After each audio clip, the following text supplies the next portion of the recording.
ಪರಪ್ಪನ ಅಗ್ರಹಾರದಲ್ಲಿ ರಾಜಾತಿಥ್ಯ ಪಡೆಯುತ್ತಿದ್ದ ದರ್ಶನ್ ಈಗ ಬಳ್ಳಾರಿ ಜೈಲಿನಲ್ಲಿ ಸಾಮಾನ್ಯ ಖೈದಿಯಂತಿದ್ದಾರೆ. ರಾತ್ರಿ ಊಟಕ್ಕೆ 2 ಚಪಾತಿ, ಪಲ್ಯ, ಅನ್ನ, ಸಾಂಬಾರ್, ಮಜ್ಜಿಗೆ ನೀಡಲಾಗಿದೆ. ಜೈಲಿನ ನಿಯಮದಂತೆ 355 ಗ್ರಾಂ ಅನ್ನ, 650 ಗ್ರಾಂ ಸಾಂಬಾರ್, 205 ಗ್ರಾಂ ಮಜ್ಜಿಗೆಯನ್ನ ಜೈಲಿನ ಸಿಬ್ಬಂದಿ ನೀಡಿದ್ದಾರೆ. ಇಷ್ಟು ದಿನ ಮನೆಯೂಟ ಬೇಕು ಎನ್ನುತ್ತಿದ್ದ ದರ್ಶನ್ ಈಗ ಜೈಲಿನ ಊಟವನ್ನೇ ಮಾಡುವುದು ಅನಿವಾರ್ಯ ಆಗಿದೆ.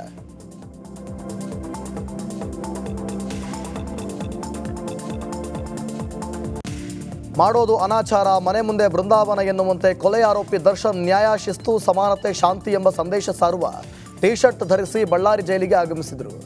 ಕೊಲೆ ಕೇಸ್ನ ಆರೋಪಿ ಟಿ ಶರ್ಟ್ನಲ್ಲೇ ಇಂತಹ ಸಂದೇಶ ನೋಡ್ತಿದ್ರೆ ಭೂತದ ಬಾಯಲ್ಲಿ ಭಗವದ್ಗೀತೆ ಎಂಬ ಮಾತು ನೆನಪಿಗೆ ಬರುತ್ತೆ.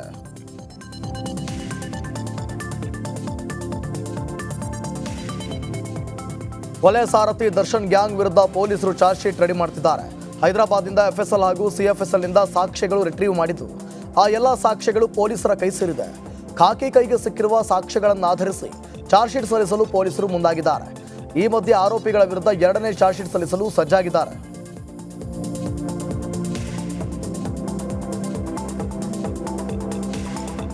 ಬೆಂಗಳೂರಿಂದ ಬಳ್ಳಾರಿಗೆ ದರ್ಶನ್ ಕರೆದೊಯ್ಯುವಾಗ ಜೊತೆಗಿದ್ದ ಅಧಿಕಾರಿಗಳಿಗೂ ಸಂಕಷ್ಟ ಎದುರಾಗಿದೆ. ಬಳ್ಳಾರಿ ಜೈಲಿಗೆ ಎಂಟ್ರಿ ಕೊಟ್ಟಾಗ ದರ್ಶನ್ ಕೂಲಿಂಗ್ ಗ್ಲಾಸ್ ತೊಟ್ಟಿದ್ದು ಅಧಿಕಾರಿಗಳ ಕೆಂಗಣ್ಣಿಗೆ ಗುರಿಯಾಗಿದೆ. ದಾಸನಿಗೆ ಕೂಲಿಂಗ್ ಗ್ಲಾಸ್ ಧರಿಸಲು ಅನುಮತಿ ನೀಡಿದ್ದ ಸಿಬ್ಬಂದಿ ವಿರುದ್ಧ ಕ್ರಮ ಕೈಗೊಳ್ಳುವಂತೆ ಡಿಜಿಪಿ ಪತ್ರ ಬರೆದಿದ್ದಾರೆ. ಕಾರಾಗೃಹ ಇಲಾಖೆಯ ಡಿಜಿಪಿಗೆ ಡಿಐಜಿ ಟಿಪಿ ಶೇಷ ಪತ್ರ ಬರೆದಿದ್ದಾರೆ.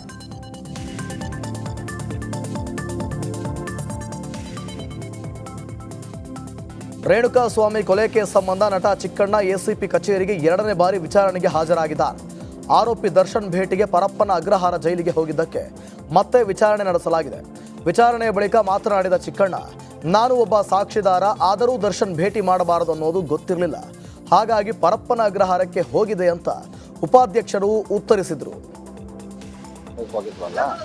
ಅದಕ್ಕೆ ಅಲ್ಲಿ ಹೋದಾಗ ಏನೇನು ಮಾತಾಡಿದ್ರಿ ಏನು ಅಂತೆಲ್ಲ ಅದನ್ನು ಕೇಳೋಕ್ಕೆ ಕರೆಸಿದ್ರು. ಸೊ ಹಂಗಾಗಿ ಅವರು ಏನೇನು ಕೇಳಿದ್ರು, ವಿಚಾರಣೆ ಕರೆದಿದ್ರು, ಅದಕ್ಕೆಲ್ಲ ಉತ್ತರಿಸಿದ್ರು.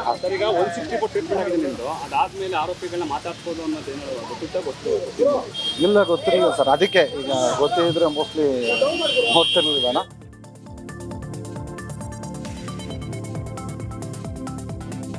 ಬಳ್ಳಾರಿ ಜೈಲಿಗೆ ಬಂದಿಳಿದ ದರ್ಶನ್ ಕೈ ಮುಚ್ಚಿಕೊಂಡಿದ್ದನ್ನು ನೋಡಿ ಬೇಡಿ ಹಾಕಿದ್ದಾರಾ ಅನ್ನೋ ಅನುಮಾನ ಮೂಡಿತ್ತು. ಬಳಿಕ ಮಾತನಾಡಿದ ಎಸ್ಪಿ ಶೋಭಾ ರಾಣಿ ಸ್ಪಷ್ಟನೆ ನೀಡಿದ್ದಾರೆ. ಬಳ್ಳಾರಿಗೆ ಶಿಫ್ಟ್ ಮಾಡುವಾಗ ದರ್ಶನ್ ಕೈಗೆ ಬೇಡಿ ಹಾಕಿಲ್ಲ, ಕೈ ನೋವಾಗಿರೋದ್ರಿಂದ ಬಟ್ಟೆ ಸುತ್ತಕೊಂಡಿದ್ರು. ಜೈಲಿಗೆ ಬಂದಾಗ ಕಡಗ ದಾರ ಬಿಚ್ಚಿಸಲಾಗಿದೆ. ದರ್ಶನ್ ಆರೋಗ್ಯದಲ್ಲಿ ಯಾವುದೇ ಸಮಸ್ಯೆ ಇಲ್ಲ ಅಂತ ಜೈಲು ಪರಿಶೀಲನೆ ಬಳಿಕ ಬಳ್ಳಾರಿ ಎಸ್ಪಿ ಶೋಭಾ ರಾಣಿ ಹೇಳಿದರು.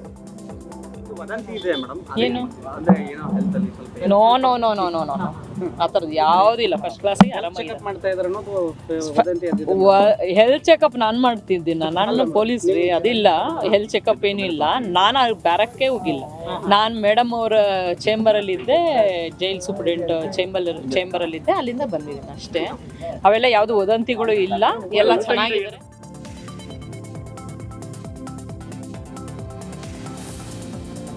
ದರ್ಶನ್ ಜೈಲು ಕಳ್ಳಾಟದ ಎಫೆಕ್ಟ್ನಿಂದಾಗಿ ಎಲ್ಲಾ ಜೈಲುಗಳಲ್ಲೂ ಅಕ್ರಮಗಳಿಗೆ ಬ್ರೇಕ್ ಬಿದ್ದಿದೆ. ತಂಬಾಕು ಇಲ್ಲದೆ ಖೈದಿಗಳು ಕಂಗಾಲಾಗಿದ್ದಾರಂತೆ. ಕಾರವಾರದ ಜಿಲ್ಲಾ ಕಾರಾಗೃಹದಲ್ಲಿ 2 ಖೈದಿಗಳು ಕಲ್ಲಿನಿಂದ ಸ್ವಯಂ ಹಲ್ಲೆ ಮಾಡಿಕೊಂಡಿದ್ದಾರೆ. ಫರಾನ್ ಛಬ್ಬಿ, ಮುಜಾಮಿಲ್ ಗಾಯಗೊಂಡಿದ್ದು ಚಿಕಿತ್ಸೆ ನೀಡಲಾಗ್ತಿದೆ.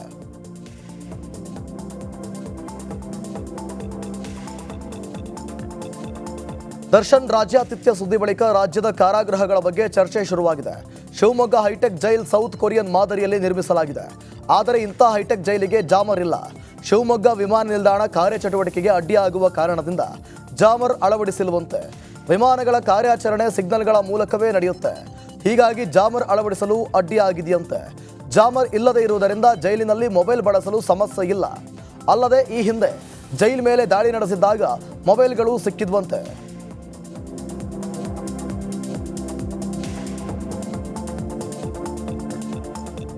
ಪರಪ್ಪನ ಅಗ್ರಹಾರದಲ್ಲಿ ದರ್ಶನ್ಗೆ ರಾಜಾತಿಥ್ಯ ನೀಡಿದ ವಿಚಾರದ ಬಗ್ಗೆ ನಿರ್ಮಾಪಕ ಸಂಘದ ಅಧ್ಯಕ್ಷ ಉಮೇಶ್ ಬಣಕಾರ್ ಮಾತನಾಡಿದ್ದಾರೆ.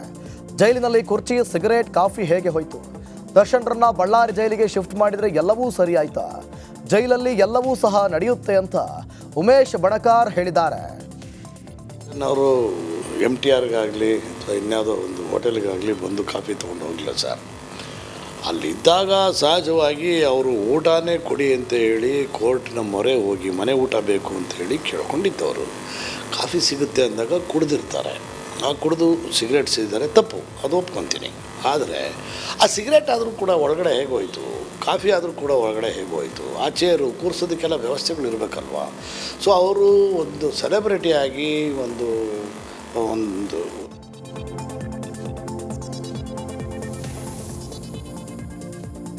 ದೇಶದಲ್ಲಿ ದರ್ಶನ್ ಸುದ್ದಿ ಒಂದೇ ಇರೋದಾ? ಬೆಳಗ್ಗೆ ಎದ್ರೆ ಅದೇ ಬರ್ತಾ ಇದೆ. ಅವನೇನು ಸಮಾಜಕ್ಕೆ ರೋಲ್ ಮಾಡಲ್ಲ. ಒಳ್ಳೆಯ ಕಲಾವಿದ, ಜನರು ಇಷ್ಟಪಡ್ತಾರೆ ಅಂತ ಮಾಡಬಾರ್ದನ್ನ ಮಾಡಿದರೆ ಕಾನೂನು ಕ್ರಮ ತೆಗೆದುಕೊಳ್ಳುತ್ತೆ ಅಂತ ಸಚಿವ ಕೆ.ಎನ್. ರಾಜಣ್ಣ ದರ್ಶನ್ ವಿಚಾರಕ್ಕೆ ಗರಂ ಆಗಿದ್ದಾರೆ. ಕೇಳಿ, ಒಳ್ಳೆ ಕಲಾವಿದ ಅಂತಕ್ಕಂಥದ್ದನ್ನು ನಾವೆಲ್ಲ ಒಪ್ತೀವಿ. ಆದರೆ ಒಳ್ಳೆ ಕಲಾವಿದ ಅಂತೇಳಿ ಜನರು ಅವ್ರನ್ನ ಇಷ್ಟಪಡ್ತಾರೆ ಅಂತೇಳಿ ಮಾಡಬಾರ್ದೆಲ್ಲ ಮಾಡಿದ್ರೆ ಕಾನೂನು ಕ್ರಮ ತಗೊಳ್ತದೆ. ಅದನ್ನು ಏನು ಬೆಳಗ್ಗೆ ಸಾಯಂಕಾಲ ಟಿ ವಿನಲ್ಲಿ ಇನ್ನೇನು ಮಾಹಿತಿನೇ ಇಲ್ಲ, ಏನು ನನಗೆ ತೋರಿಸ್ತಾ ಇದ್ರೆ ಏನು ಅವನೇ ರೋಲ್ ಮಾಡಲ್ಲೇನ್ರಿ ಸಮಾಜಕ್ಕೆ? ಅದನ್ನು ನೀವು ದರ್ಶನ್ ಏನು ದೇಶದಲ್ಲೆಲ್ಲ ಬೆಳಗ್ಗೆ ನಿಮ್ಮ ಟಿ ವಿನಲ್ಲಿ ತೋರಿಸ್ತಾ ಇದ್ರೆ ಅದಕ್ಕೆ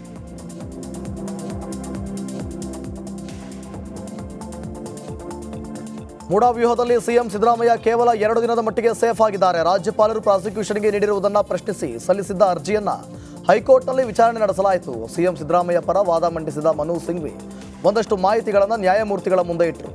ರಾಜ್ಯಪಾಲರು ಕ್ಯಾಬಿನೆಟ್ ತೀರ್ಮಾನಕ್ಕೆ ಬದ್ಧರಾಗಿಲ್ಲ, ರಾಜ್ಯಪಾಲರ ಕರ್ತವ್ಯದ ಬಗ್ಗೆ ಪುನರ್ ಪರಿಶೀಲನೆ ಆಗಬೇಕು ಅಂತ ವಾದ ಮಂಡಿಸಿದರು. ವಾದ ಆಲಿಸಿದ ಬಳಿಕ ಕೋರ್ಟ್ ನಾಳೆ ಬೆಳಗ್ಗೆ 10:30ಕ್ಕೆ ವಿಚಾರಣೆ ಮುಂದೂಡಿದೆ. ಹೀಗಾಗಿ ಅಲ್ಲಿಯವರೆಗೂ ಸಿದ್ದರಾಮಯ್ಯಗೆ ತಾತ್ಕಾಲಿಕ ರಿಲೀಫ್ ಸಿಕ್ಕಿದೆ.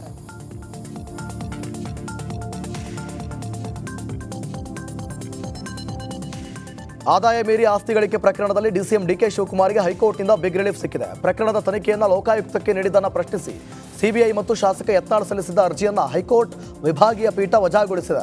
ಪ್ರಕರಣ ವಿಚಾರಣೆಗೆ ಅರ್ಹವಾಗಿಲ್ಲ ಎಂದು ಹೈಕೋರ್ಟ್ ಅಭಿಪ್ರಾಯಪಟ್ಟಿದೆ. ಈ ಕುರಿತು ಸುಪ್ರೀಂ ಕೋರ್ಟ್ ತೀರ್ಮಾನಿಸಬೇಕು ಎಂದು ಹೇಳಿ ಅರ್ಜಿಯನ್ನು ವಜಾಗೊಳಿಸಿ ತೀರ್ಪು ಪ್ರಕಟಿಸಿದೆ.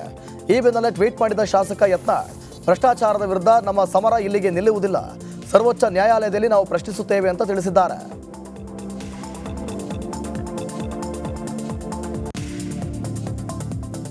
ಕಾಂಗ್ರೆಸ್ ಘಟಾನುಘಟಿ ನಾಯಕರೆಲ್ಲ ಕಾನೂನು ಹೋರಾಟದಲ್ಲಿ ಲಾಕ್ ಆಗಿದ್ದಾರೆ. ಸಿಎಂ ಮೂಡಾ ವ್ಯೂಹದಲ್ಲಿ ಸಿಲುಕಿದ್ರೆ ಡಿಸಿಎಂ ಅಕ್ರಮ ಆಸ್ತಿ ಗಳಿಕೆ ಆರೋಪದನ್ನೇ ಎದುರಿಸುತ್ತಿದ್ದಾರೆ. ಇನ್ನು ಖರ್ಗೆ ಕೆಎಡಿಬಿ ಹಾಗೂ ಗೃಹ ಸಚಿವ ಪರಮೇಶ್ವರ್ ದರ್ಶನ್ ಕೇಸ್ನಲ್ಲಿ ಸಮಸ್ಯೆಗಳನ್ನು ಎದುರಿಸುತ್ತಿದ್ದಾರೆ. ಇದೆಲ್ಲದರ ನಡುವೆ ನಾಳೆ ಕಾಂಗ್ರೆಸ್ ನಾಯಕರು ರಾಜಭವನ ಚಲೋ ನಡೆಸಲು ಮುಂದಾಗಿದ್ದಾರೆ.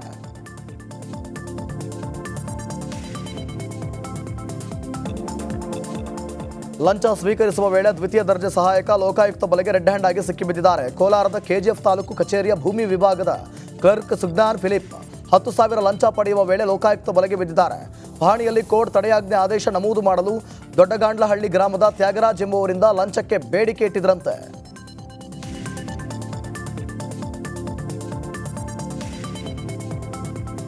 ಚನ್ನಗಿರಿ ತಾಲೂಕಿನ ನಲ್ಲೂರು ಬಳಿ ಚಾಲಕನ ನಿಯಂತ್ರಣ ತಪ್ಪಿ ಕಾರು ಕಾಲುವೆಗೆ ಉರುಳಿದೆ.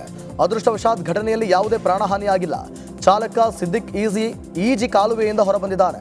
ಸ್ಥಳಕ್ಕೆ ಭೇಟಿ ನೀಡಿ ಪೊಲೀಸರು ಜೆಸಿಬಿ ಸಹಾಯದಿಂದ ಕಾರ್ ಮೇಲೆತ್ತಿದ್ದಾರೆ. ಬಸವಾಪಟ್ಟಣ ಪೊಲೀಸ್ ಠಾಣಾ ವ್ಯಾಪ್ತಿಯಲ್ಲಿ ಘಟನೆ ನಡೆದಿದೆ.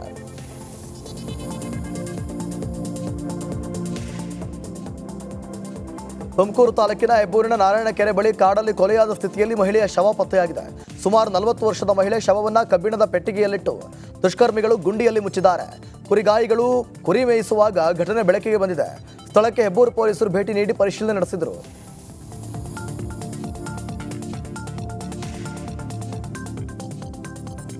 ದಕ್ಷಿಣ ಕನ್ನಡ ಜಿಲ್ಲೆಯಾದ್ಯಂತ ಎಲೆಕ್ಟ್ರಿಕಲ್ ಆಟೋ ರಿಕ್ಷಾ ಸಂಚರಿಸಲು ಡಿಸಿ ಅನುಮತಿ ನೀಡಿರುವುದನ್ನು ವಾಪಸ್ ಪಡೆಯುವಂತೆ ಪ್ರತಿಭಟನೆ ನಡೆಸಲಾಯಿತು. ಜಿಲ್ಲಾ ಆಟೋ ರಿಕ್ಷಾ ಚಾಲಕರ ಮಾಲೀಕರ ಸಂಘಗಳ ಒಕ್ಕೂಟ ಮತ್ತು ಸಮಾನ ಮನಸ್ಕ ಆಟೋ ರಿಕ್ಷಾ ಚಾಲಕರ ಸಂಘಟನೆ ಪ್ರೊಟೆಸ್ಟ್ ಮಾಡಿದವು. ನಗರದ ಅಂಬೇಡ್ಕರ್ ವೃತ್ತದಿಂದ ಕ್ಲಾಕ್ ಟವರ್ ವರೆಗೆ ಮೆರವಣಿಗೆ ನಡೆಸಿ ಮನವಿ ಮಾಡಿದರು.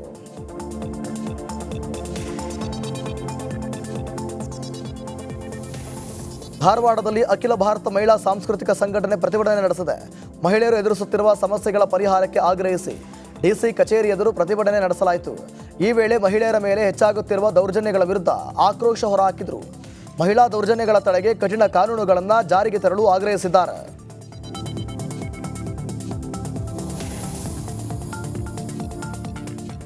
ಗೊಂದಲ ಪ್ರತಿಭಟನೆಗಳ ಮಧ್ಯೆ ಕೆಎಸ್ ಪ್ರಿಲಿಮ್ಸ್ ಪರೀಕ್ಷೆ ನಡೆಯಿತು. ಆದರೆ ಬಳ್ಳಾರಿ ಬಾಗಲಕೋಟೆಯಲ್ಲಿ ಪ್ರಶ್ನೆ ಪತ್ರಿಕೆ ಸೋರಿಕೆ ಆಗಿದೆ ಎಂಬ ಆರೋಪ ಕೇಳಿ ಬಂದಿದೆ. ಪತ್ರಿಕೆ 1 ಪರೀಕ್ಷೆಯು ಬೆಳಗ್ಗೆ 10 ರಿಂದ 12 ಗಂಟೆವರೆಗೂ ನಡೆದಿತ್ತು. ಮೊದಲ ಪರೀಕ್ಷೆಯ ಪ್ರಶ್ನೆ ಪತ್ರಿಕೆ ಸೋರಿಕೆ ಆಗಿದೆ ಎಂದು ಅಭ್ಯರ್ಥಿಗಳು ಆರೋಪ ಮಾಡಿದರು. ಇದರ ಮಧ್ಯೆ ಪೂರ್ವಭಾವಿ ಪರೀಕ್ಷೆಯ ಪ್ರಶ್ನೆ ಪತ್ರಿಕೆಯಲ್ಲಿ ಸಾಲು ಆರೋಪ ದೋಷಗಳು ಪತ್ತೆ ಹಚ್ಚಿದ ಅಭ್ಯರ್ಥಿಗಳು ಕೆಪಿಎಸ್ಸಿ ವಿರುದ್ಧ ಆಕ್ರೋಶ ಹೊರಹಾಕಿದ್ದಾರೆ.